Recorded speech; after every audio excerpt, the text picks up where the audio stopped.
guys, welcome back to my channel. It's been a while since I've been on here. My last video was a twin doctor's visit and I felt like it was really short, but surprisingly that video is making a lot of views and I'm not gonna lie, I was a little shook. I'm glad you guys enjoyed it. I honestly thought that video was crappy. I was like, oh my gosh, I didn't put enough time to it, you know, because everything was rushed. I didn't even get to see my doctor that day, so huge apology about that. But good news, I have my twins. I picked out their names. They're beautiful, by the way. The names and my twins, obviously. I wanted to do a sit down and like talk to you guys about my labor and delivery, how it went, which honestly, the way that it happened, I did not expect to happen at all. First and foremost, I had a C-section, which I'm also gonna be doing a Q&A on my C-section because I've been asked several questions regarding that. So I'm very much looking forward to recording that as well for you guys. So it was the 4th of July. I went to the ER because my stomach was in pain and I couldn't tell if it was my son or if it was contractions or what. So I went to go get checked out. When I went to go get checked out, they were telling me that I was having contractions, that I was already dilating. I was around 3. My contractions were 5 to 7 minutes apart and they started to get less and less. But however, I had 3 different monitors on me, obviously 2 for the twins and 1 for my contractions. So then after that, they moved me to a different room because I was in the OB triage. Good morning, everyone. It's 4th of July. I'm in the ER, OB, and I got hit with a lot of information. So I'm 3 centimeters dilated, 5 to 7 minutes apart for my contractions, and I'll most likely have to undergo a C-section since the main baby is not face down. That's not what I wanted, but of course I do what I have to do to, you know, as a mother. I'm so sorry, I can't even think right now because I'm having a full-blown, I don't even know what it's called, anxiety or panic attack right now, but I know that God got me, my sister got me. I'm just doing a whole lot of praying right now. So yeah, I just have no words right now, just because all this was hit, you know, at me. So then they moved me to a different room. When they moved me to a different room, I felt so good because finally I was able to stand up. And I couldn't stand up because I had the monitors on me at the time. So when they moved me rooms, I was like, I need to pee, I need to walk around, sway side to side. And it felt really, really good to be able to do that. So throughout this entire thing, I filmed a little bit here and there. So throughout the video, if I forget to mention it and I just pop the video, just know that that's what I'm talking about. I'll leave captions and stuff and whatnot for y'all to be able to see. They moved me to a different room. It was a labor delivery room, but they weren't sure if I was gonna stay or if I was gonna go home. So they kept checking me, seeing if I was dilated, how far along I was in my contractions, and my kids' heartbeats. Hey, so I got switched rooms. So now I am 4 to 5 centimeters dilated, and my contractions are every 2 to 3 minutes. I'm ready for a C-section. Watching some VH1. I think it's called Friday After Next. That's what I'm watching right now. I've been watching it since 10 this morning when I got here. But yeah, I'm by myself right now. My mom's about to come back in a little bit. I'm just tired, in pain. I'm surprised the contractions have not been hard for me. It got to the point where I was at 5 centimeters dilated and my contractions were 2 to 3 minutes apart. My son was head down, he was ready to go, but my daughter was traverse. So if you don't know what traverse means, traverse is basically, my daughter's head was right here and her body was like that. My son was the opposite. So he was like this, his head was down and he was like this. Since my daughter was twin A, she had to be face down in order for me to have a vaginal delivery. The moment when I was in the OB triage, they were telling me that I would have to undergo a C-section, which my mom and I did not want in the first place. We were trying really hard to have a vaginal delivery because I never had a C-section. Nobody in my family really had a C-section that I know of. They had me sign papers in the beginning, way beginning, when I was in the OB triage for a possible C-section. I was 5 centimeters dilated and 2 to 3 minutes apart. They ended up having to do a C-section because, like I said, my daughter was traverse and my son was head down. At this point, they're like, yes, we have to undergo a C-section.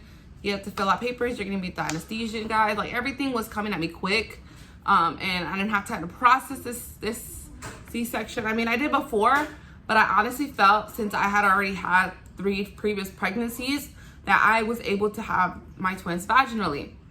And so my mom cried, I cried, and I told my mom, I'm like, Mom, you have to be brave, you have to be strong for me. If you don't believe in angel numbers, that's fine, that's entirely, you know, I completely understand, but I believe in angel numbers and spirituality and things of that nature. For those of you who don't know, I did have an older sister who unfortunately passed away about 4 years ago, a little over 4 years ago. That death for me is something that I'm still not over it. Like, it's a fresh cut still for me. So my sister was there for my first labor and delivery, and I'll insert a clip of my sister with my daughter. Hello, mi niña. Hermosa. Estás viendo los ojitos tú. Bienvenida al mundo, madre.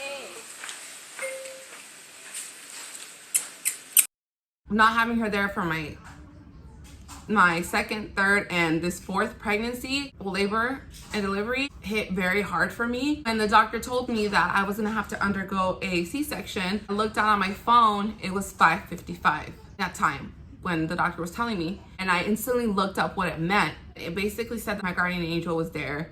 I even prayed, and I was talking to my sister way beforehand, like, please, you know, because of course I had panic feeling, panic thoughts, and scared of possibly having to undergo a C-section. So of course, I talked to my sister and was like, God, D, please give me a sign that you're gonna be in this room with me and you're not gonna leave me by myself. I felt like the 555 was her sign of telling me, hey, I'm right here, I'm holding your hand. I signed papers, they gave me a ton of medication, and when they gave me this ton of medication, I was all over the place. At that time, I was messaging my very close friends and family, telling them like, hey, I'm having to undergo a C-section. I love you guys, blah, blah, blah. FaceTime did what I did. I FaceTime the father of my 2 little ones. I tell him, crying, you know, because of course I'm a mother. So my biggest fear was during this whole situation, honestly, during this C-section surgery was, damn, I'm not gonna make it. I feel like I'm gonna die during this procedure.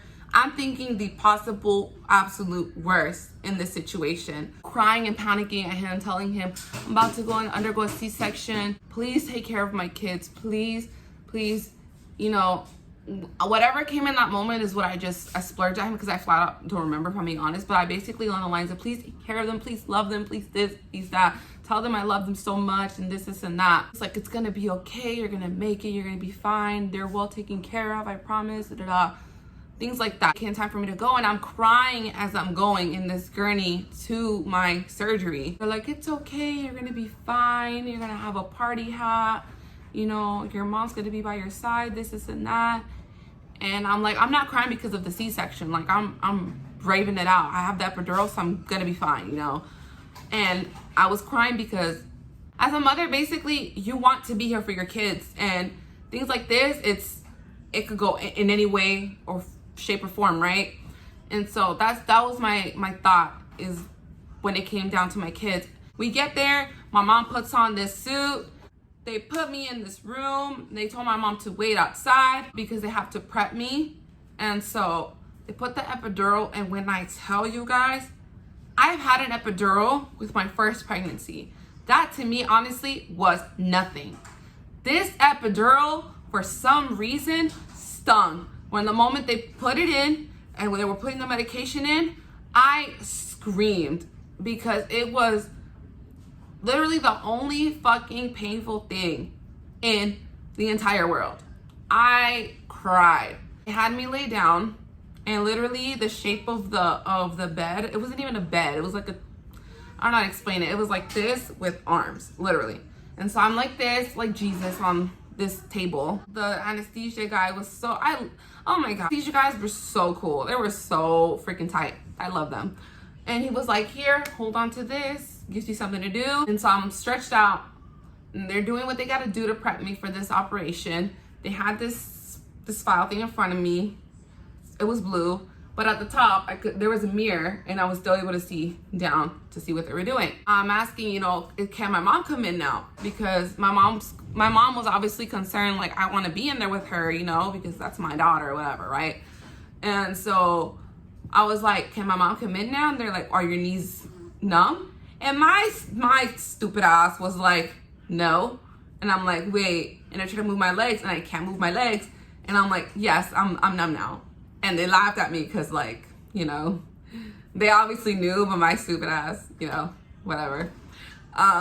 Anyways, so my mom comes in. She sits next to me. They start immediately with the surgery. I don't feel anything because obviously I'm under epidural, so I couldn't feel shit. So my mom's sitting there with me. I have a moment with my mom, like, Mom, I'm so sorry. I love you, da-da-da-da-da. You know, we're crying, and she's like, oh my God. And honestly, guys, you would think blood, oh my God, I'm freaking out, I'm gonna pass out. But honestly, I'm looking up at the mirror to see what they were doing because obviously I wanna see. And I'm looking, and they're opening me up, and I'm like, wow. Like, I looked at it in such awe because I'm like, wow, really popping my kids out right now. This is really happening. This is real life. So I'm looking up, like I said, looking at them cut my stomach layer by layer. Eventually, out comes they pull out my daughter, and I'm like, I'm looking, I'm like, oh my God, she's crying. I'm like, why is she not crying? Why is she not crying? And they get the bulb, and they suction the stuff that's in her nose and her mouth, and bleh, crying, wait, you know. And she was born at 8:19. 3 minutes later, my son, who was twin B, because they had to get her first because she was twin A, twin B, my son, comes out. They show me my daughter first, and then I'm trying to, you know, find my son. And unfortunately, he was having respiratory problems. And so the nurse, because it was a whole fat ass team, if I'm being honest.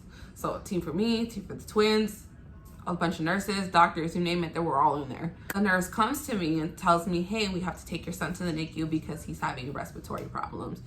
And so I'm like out of it. I'm like, okay. And I'm sitting there praying, and you know, they're like, do you want Mom to come with us? And I'm like, my mom's like, what do you want me to do, Sandra? Do you want me to go with them? Or do you want me to stay with you? I was like, Mom, go with him. I was like, go with him, because if I can't be there, I want her to be there, you know? So she went with them to the NICU to go be with my son. And I'm sitting there admiring my daughter, kissing her, you know, looking at her like, oh my God, wow, in love and in awe. They're doing her weight, her height, all that, you know, vital stuff. At that point, they're putting my belly back together. At one point, saw one of them, I don't know if they carried my stomach or my uterus or what. I saw it, and I'm like, yo, that's freaking cool. And I saw the placentas, I saw everything, all that, doing what they gotta do down there. And then they roll me over to a gurney, and they put me in my room. I'm there with my daughter from the 4th of July, the night that I had them, till about the day that it was time for us to leave. My son came to us on the last day, which meant he spent most of his time in the NICU. Never had any of my children go through anything like that besides him. So he had the mask on, the feeding tube, he had wires on him. They were constantly poking their feet and checking their jaundice levels because they both were having a little problem with jaundice, which I also had problems with my youngest daughter. They had to constantly poke their feet and check their levels, see where they were at, how they were doing. I was sad for the most part in the hospital just because I missed my other 3 babies. I felt like a crappy mom because I wasn't with them. When it comes to me being a mother, I am very independent and I am very hands-on with my kids. When it comes down to anything medical, school, you know, anything involving their wellness and their care is me. It was very hard for me to be away from all of them for that long because I'm a stay-at-home mom myself, so I stay home with my kids. And so I take care of them. And so this whole transition time that I was in the hospital away from them was huge for me and my kids. So it was huge for all of us. On top of it all, I wasn't with my son. I was only with my daughter. And so the first 24 hours after I had them, I did not see him. And it was a lot for me. When I went to go see him, I didn't even enter the area he was in, and I was already in tears. I see him, my heart felt like it honestly shattered. It felt like it shattered because I had never seen any of my kids in that situation. And I had to clean myself, with sterile stuff. And seeing him in all those wires, I prayed to God. I prayed and prayed and prayed. Because I was being told so many different things. I was being told, oh, he's gonna have to stay in the NICU till the 20th. And I'm like, oh, no. I cannot have my son in the NICU. And as a mother, I prayed. And I was like, God, please, I want him to come home with us. I want him to be with us, And I prayed. And that sucked, only giving my daughter breast milk and not my son. I showed your big sister you. I showed her your sister. And she's very excited.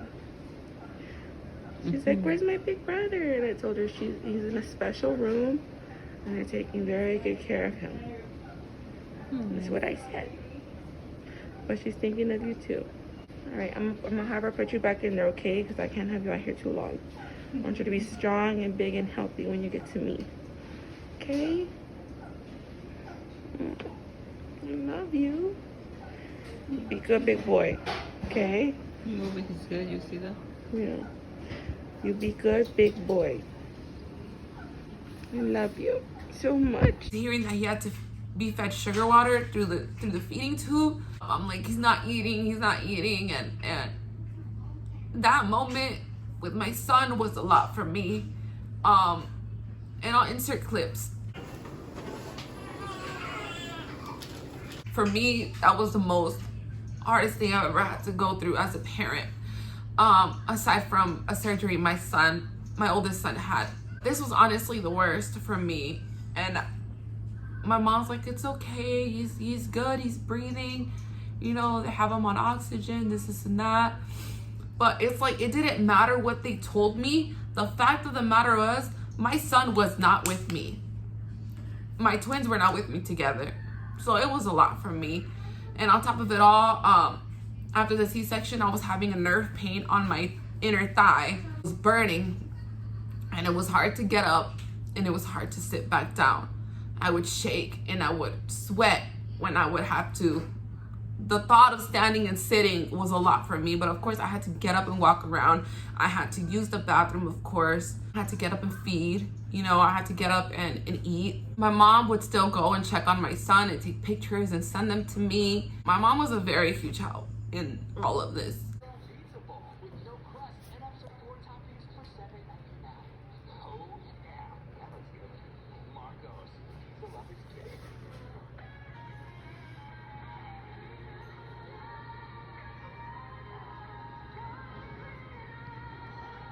I had pumped breast milk for my son because they were telling me, oh, he can feed now. And they're like, yeah, he's feeding formula now. And I was like, oh my God. I was like, I want to give him some of my breast milk. Is that okay?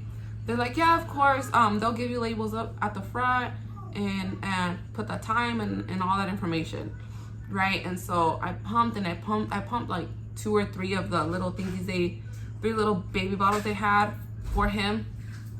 And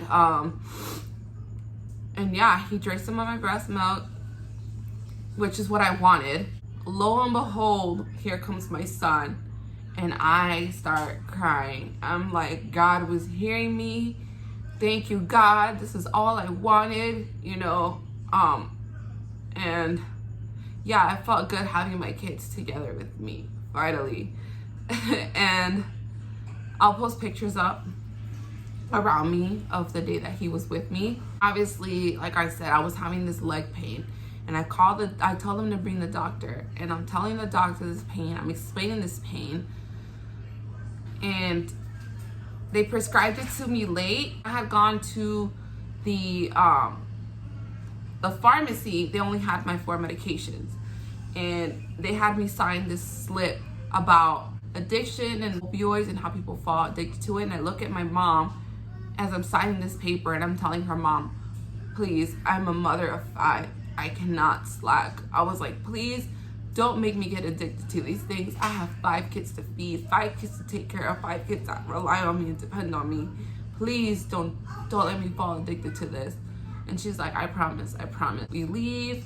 I instantly want to go see my other kids. I went to go pick up my oldest daughter and I let my other 2 spend time with family because, like I said, they stay with me for most of the time. I wanted them to enjoy some time with family, which my son was the one that had the most difficulty with being away from me. Every time I visit, Mommy, I want to go home with you. I want to go home with you. And I was like, baby, I don't feel better yet. I'm like, almost. I mean, now, thank God, all my kids are all with me. But this whole entire situation, this whole entire labor and delivery, I was all over the place. Crying, smiling, sad, all over the place. Like I said, now I'm happier because I have all my kids with me. I'm doing very good actually in taking care of all 5 of them, as crazy as that sounds. I hope you guys enjoyed this video. I know it's been hella anticipated and you guys have been asking for it. Thank you guys for your patience. I was trying to enjoy my twins, enjoy my family, get back into the swing of things here at home. If you guys enjoyed this video, give it a big fat thumbs up, leave a comment, subscribe, click the bell notification. That way you get notified every single time I post a video. Thank you guys for watching, and I'll see you guys in the next video. Bye.